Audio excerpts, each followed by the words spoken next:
You're 32 years old, you make $75,000 a year. You've got $18,000 in your 401k, maybe $5,000 in savings, if you're being honest.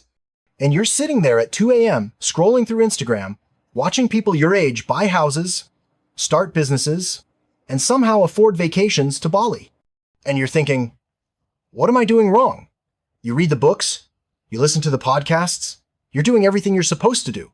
But the math just isn't mathing. You're saving 10% like they tell you to, you're avoiding the daily coffee like it's financial poison, and yet somehow, becoming a millionaire before 40 feels about as realistic as winning the lottery. Here's the thing.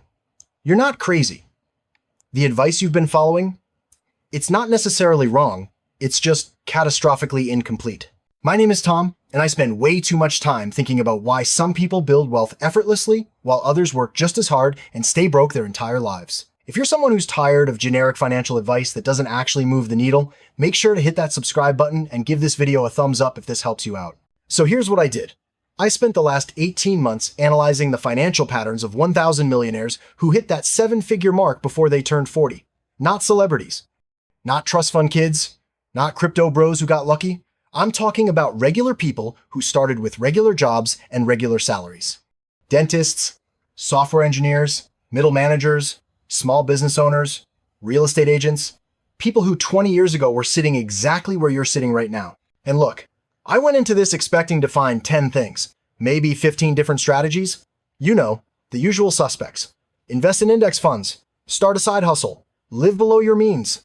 But here's what actually happened. After analyzing all this data, tracking spending patterns, investment timelines, career moves, business decisions, it all collapsed down into 3 things.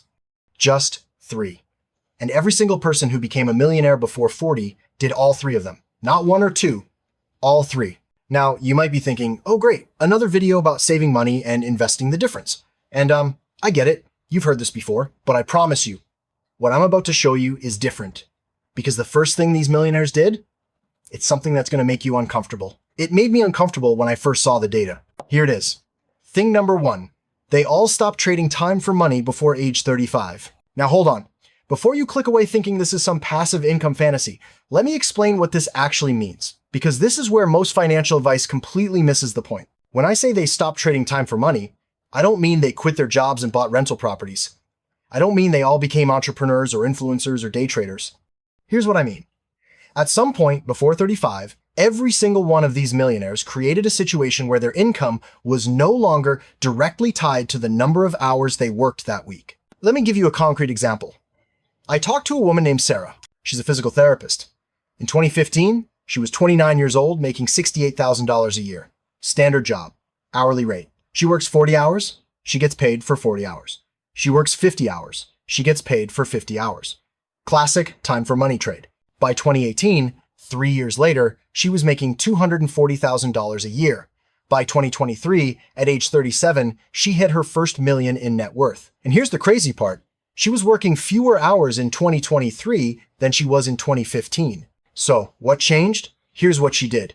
In 2016, she started a mobile physical therapy practice. Not a clinic, mobile. She would go to people's homes. Now, this is where it gets really interesting. After 6 months, she was booked solid. She literally couldn't take on any more clients without working 80-hour weeks. So instead of doing what most people do, which is just working herself into the ground, she hired another physical therapist. Then another. Then another. By 2018, she had 5 physical therapists working under her brand. She handled the marketing, the scheduling, the insurance billing, the actual therapy. Other people were doing that. She went from making $68,000 trading her time directly for money to making $240,000 because she built a system where she got paid for the value created, not the hours worked. And look, I can already hear what you're thinking, but Tom, I'm not a physical therapist. I don't have a business. I work in corporate. How does this apply to me? Here's the thing most people don't realize. You don't need to start a business to stop trading time for money. Out of the 1,000 millionaires I studied, only 34% own traditional businesses. The majority, 66%, did this through their careers, through investments, or through a combination of both. Let me show you another example. Guy named Marcus, software engineer, 27 years old in 2014, making $95,000 a year at a big tech company. By 38 in 2025, net worth $1.4 million. He never started a business, never bought rental properties, never even got promoted to management. What did he do? He negotiated his compensation package to be heavily weighted towards stock options instead of salary. He took a lower base salary, $85,000 instead of $95,000, but got significantly more equity. Over 10 years, as the company grew, his stock options were worth $680,000. He didn't work more hours. He didn't climb the corporate ladder. He just changed how he got paid. That's what I mean by stopping the time for money trade. It's about creating leverage, about setting up systems, investments, or compensation structures where you get paid for results, for value created, for ownership, not just for showing up and clocking hours. The data is actually shocking on this. Of the millionaires I studied who were still trading time for money at age 35, meaning their income was still directly proportional to hours worked, exactly 0 of them hit $1 million before 40. 0. It's not that you can't build wealth with a traditional salary. You absolutely can. But you need another element working for you, which brings me to thing number 2. Thing number 2. They all lived on less than 50% of their gross income, and they did it comfortably.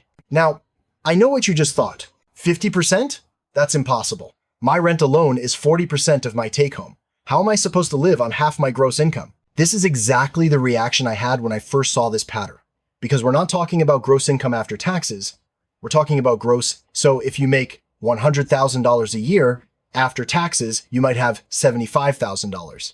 And these people were living on $50,000 or less, saving and investing the other $50,000. But here's what's wild. When I interviewed these people, not a single one of them described their lifestyle as sacrificial. They weren't eating ramen. They weren't living in their parents' basement. They weren't driving broken down cars from 1997. They were living completely normal, comfortable, middle-class lives. So what's going on here? How is this possible? This is where the psychology gets really interesting. Because what I found is that these millionaires didn't budget their way to 50% savings. They didn't use willpower to resist spending. They did something completely different. They made 3 major life decisions differently than everyone else. Decision number 1, housing. The average American spends 33% of their gross income on housing. These millionaires averaged 18%. And no, they weren't living in tiny apartments or bad neighborhoods. Here's what they did instead. They bought houses that were 50% to 60% of what they qualified for. Not what they could afford, what they qualified for. Banks will qualify you for way more house than you should actually buy. If you make $100,000 a year, a bank will happily give you a $400,000 mortgage. That's a monthly payment of around $2,500 plus insurance and property taxes. You're looking at $3,000 a month, $36,000 a year. That's 36% of your gross right there. But these millionaires, they bought the $200,000 to $250,000 house instead. Monthly payment of $1,500, including everything. That's $18,000 a year, 18% of gross. Now, you might be thinking, but Tom, in my city, there are no houses for $200,000. The average home here is $500,000. And look, I hear you. But here's what the data showed. 62% of these millionaires moved to lower cost of living areas specifically to make the math work. They didn't wait until they were wealthy to move. They moved first, then built wealth because of it. I talked to a couple, both teachers, who left San Diego where they were paying $2,400 a month for a 2-bedroom apartment and moved to Boise, Idaho. Bought a 3-bedroom house for $280,000. Mortgage payment, $1,600 a month. Their combined teaching salary was $110,000 in San Diego, $105,000 in Boise. They took a $5,000 pay cut and reduced their housing costs by $800 a month. That's $9,600 a year. Over 20 years of investing that difference, at a 7% return, that's an extra $412,000. But it gets better. Because housing isn't the only decision they made differently. Decision number 2, transportation. These millionaires spent an average of 8% of gross income on transportation. The average American spends 16%. How? They drove paid-off used cars. And I'm not talking about beaters. I'm talking about 3 to 5-year-old used vehicles they bought in cash. Here's the math on why this matters so much. Let's say you make $80,000 a year. The average American making that much buys a $35,000 car with a 6-year loan at 6% interest. Monthly payment is $562. Over 6 years, you pay $40,464. Then, because you've been making car payments for 6 years and you're used to it, you trade that car in and buy another new car. You do this your entire life. The millionaires? They buy a 3-year-old version of that same car for $22,000 in cash. They drive it for 10 years. When those 10 years are up, they buy another 3-year-old car for $22,000.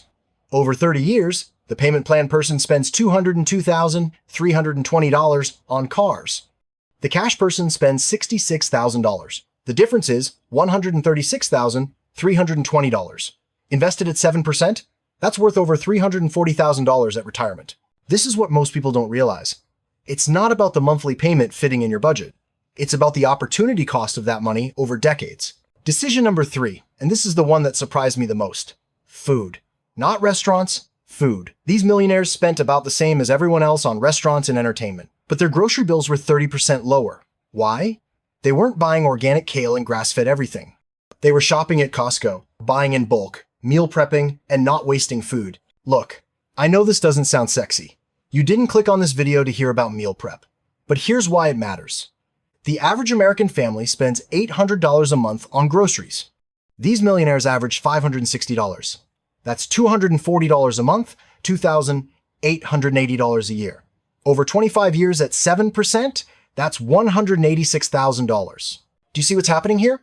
It's not one big thing. It's 3 medium-sized things: housing, transportation, and food that account for roughly 60% of the typical person's spending. By optimizing just these 3 things, not eliminating them, just optimizing them, you can easily live on 50% of gross income without feeling like you're sacrificing anything. But here's the critical piece, and this is where most people screw this up. You can't do this halfway. You can't live in the expensive city in the expensive house, but drive the used car and expect it to work. The math won't math. You need all 3. Because when you get all 3 right, something magical happens. You're living a completely normal, comfortable life, but you're saving and investing 50% of your gross income. And when you do that, the numbers get stupid. If you make $80,000 a year and you invest $40,000 of it every year for 20 years at a 7% return, you have $1,745,000. You're a millionaire before 40, and you did it while living on $40,000 a year, which after taxes and deductions is actually a pretty comfortable lifestyle if you've optimized those big 3 expenses. But there's a catch. And this is thing number 3. The thing that separated the people who actually became millionaires from the people who just stayed comfortable. Thing number 3. They all increased their income by at least 150% before age 35. And this is the one that nobody wants to talk about, because it's uncomfortable. It goes against the whole just be grateful for what you have narrative. But the data is absolutely clear. Every single millionaire I studied dramatically increased their income in their late 20s or early 30s. Let me be specific. The average starting salary for these people at age 25 was $58,000. By age 35, the average income was $147,000.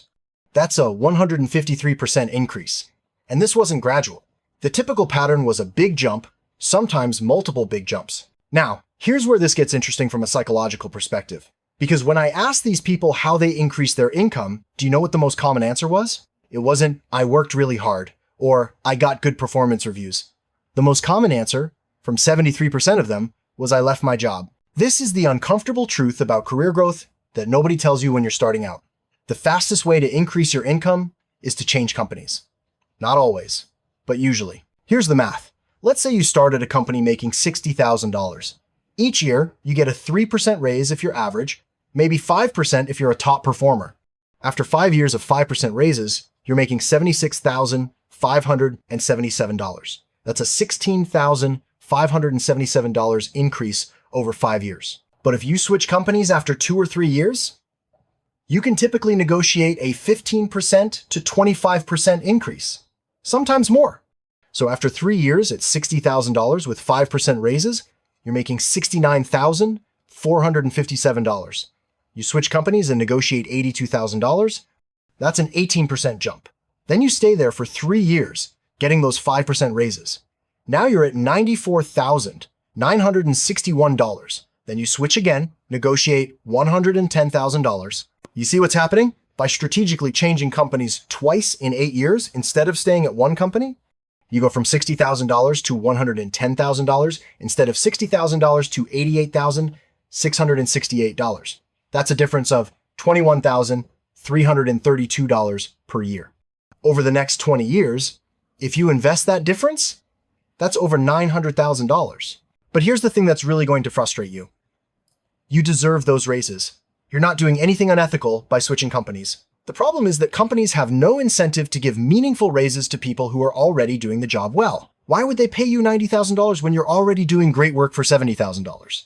But they'll happily pay a new person $90,000 to fill a vacancy because the cost of leaving a position empty is higher than the cost of paying market rate. It's stupid. It's frustrating, but it's reality. And the millionaires I studied figured this out early. Now, switching companies isn't the only way they increased income. 27% increased their income through promotions within the same company. But here's what they did differently. They didn't wait to be promoted. They didn't work hard and hope someone noticed. They explicitly asked for promotion timelines and requirements, usually in their first month on the job. And if they weren't promoted within 3 years, they left. Another 18% increased income through side businesses or freelancing. But, and this is important, they didn't start these side hustles for fun, money, or to follow their passion. They started them specifically to increase income.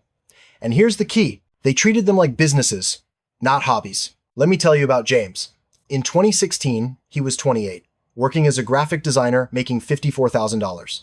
He started doing freelance logo design on weekends. First year, he made an extra $8,000.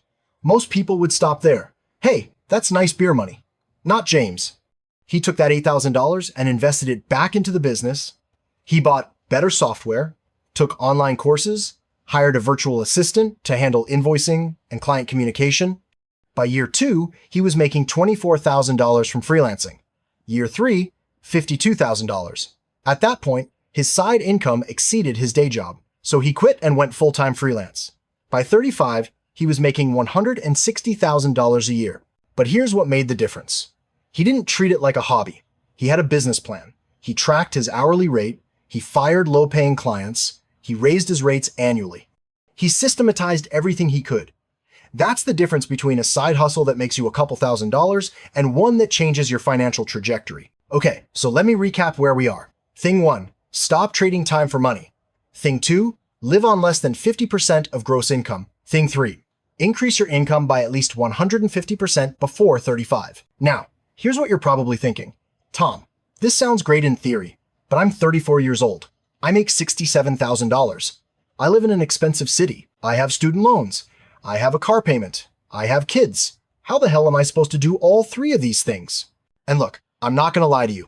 If you're already 34 and you haven't started any of this, hitting $1 million by 40 is going to be really hard. Not impossible, but hard. You'd have to make aggressive changes quickly. But here's the thing. The majority of the millionaires I studied didn't start all 3 things at once. They started with 1. Usually thing 3, increasing income. Because when you increase your income, things 1 and 2 become easier. Let me show you a realistic path. You're 30, you make $65,000, you spend about $60,000 a year after taxes, which means you're saving basically nothing. Here's what you do. Year 1, focus entirely on increasing income. Update your resume. Start interviewing. Apply for internal promotions. Start a side hustle if that makes sense for you. Your goal is to be making $78,000 within 12 months. That's a 20% increase. Aggressive but doable through a job change. Year 2, now you're making $78,000. This is when you tackle thing 2. You move to a lower cost of living area, or you downsize your housing. You sell your car with the payment and buy something used with cash. You optimize groceries. You get your spending down to $39,000 a year, 50% of your new gross. You're now investing $39,000 annually. Year 3 through 5, you're continuing to invest that $39,000 while working on thing 1, creating leverage. Maybe you're negotiating for stock options. Maybe you're building a freelance business on the side. Maybe you're creating systems at your day job that deliver results without requiring more of your time. This takes a few years to set up. By year 5, you're 35. You've invested about $170,000 over those 5 years. With compound returns, that's worth roughly $200,000. You've also set up income streams that aren't directly tied to your hours. And you've created enough breathing room in your budget that every dollar of income increase goes straight to investments. Years 6 through 10, this is where it accelerates. Because now you have leverage, you have low expenses, and you have momentum. Your income grows from $78,000 to $120,000 because you've positioned yourself well, but your expenses stay at $39,000. You're investing $81,000 per year. Those 5 years of $81,000 invested turn into roughly $500,000. Add that to the $200,000 you already had, which has grown to $280,000, and you're at $780,000. You're 39 years old. You're not quite at $1 million yet, but you hit it within a year. By 40, you have about $1.1 million net worth. That's the realistic path. 10 years of focused, strategic decisions. Not get rich quick, not lottery tickets, not crypto gambling.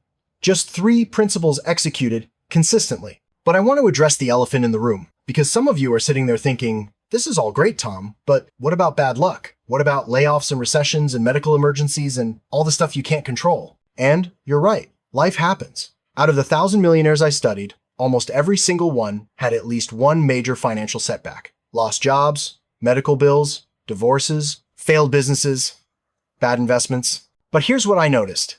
The ones who had built these 3 principles into their lives recovered faster. Because when you're living on 50% of your income, you have flexibility. When you lose your job, but you've been investing $40,000 a year, you have a runway.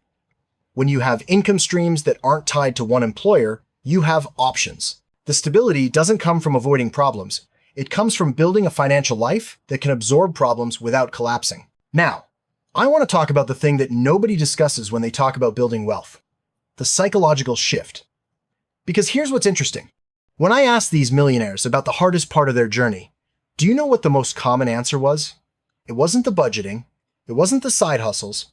It wasn't the long hours. It was dealing with other people's opinions. 78% of them told stories about friends or family members who thought they were crazy.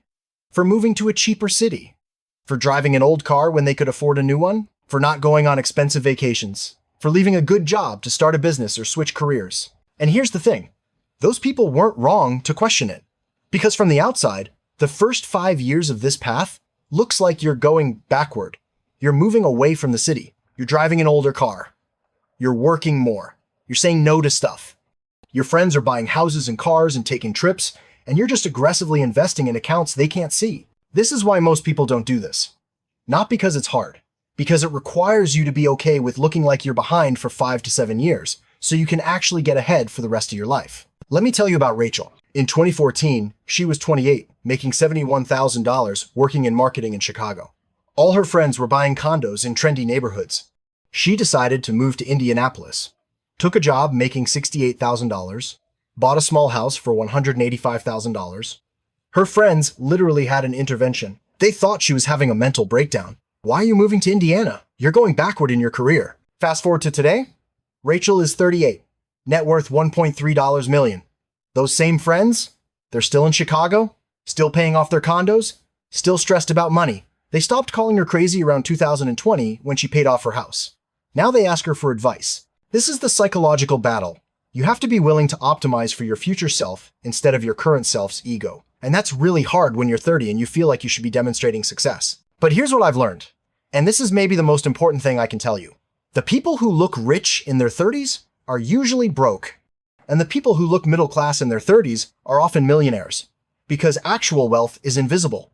It's sitting in retirement accounts and brokerage accounts and real estate equity. You can't see it. Nobody can see it except you and your accountant. So you have to make a choice. Do you want to look successful or be successful? Because in your 20s and 30s, you usually can't have both. Okay, let's get tactical. Because I don't want you to just be inspired by this. I want you to actually do something. So here are the specific action steps. Action step 1. This week, calculate your gross income as a percentage of spending. Take your annual gross income, divide it by your annual spending. If you're spending more than 70% of gross, you have a spending problem. If you're spending 50% to 70%, you're in the danger zone. You can build wealth, but it'll take 30 years. If you're spending less than 50%, you're on the millionaire track. Action step 2. If you're in the danger zone or spending too much, audit your big 3. Housing, transportation, food. Not restaurants, food. What percentage of your gross income is going to each? If housing is over 25%, if transportation is over 10%, if food is over 8%, you have specific problems to solve. Don't try to fix everything. Pick the biggest one first. Action step 3. This month, have a career conversation. If you've been at your company for more than 3 years without a promotion or significant raise, start interviewing. Even if you like your job, even if you're comfortable, just see what you're worth in the market. You don't have to take another job. But you need to know if you're being underpaid, because if you are, and you stay, That's a choice you're making to delay your financial goals. Action step 4. Within 90 days, create one form of leverage. This could be negotiating for stock options instead of salary. This could be starting a freelance side business. This could be creating a digital product you can sell. This could be investing in dividend-paying stocks or rental property. It doesn't have to be big. It just has to be something where you get paid for results or ownership, not hours. Look, I know this is a lot, and I know it sounds hard, but here's the truth. Building wealth isn't actually that complicated. It's 3 things. Stop trading time for money, live on half your income. Increase your income dramatically. That's it. The complexity comes from our psychology, from our egos, from caring too much about what other people think, from wanting to look successful instead of being successful. But if you can get past that, if you can make decisions based on math instead of emotions, if you can delay gratification for 5 to 7 years, you will build wealth.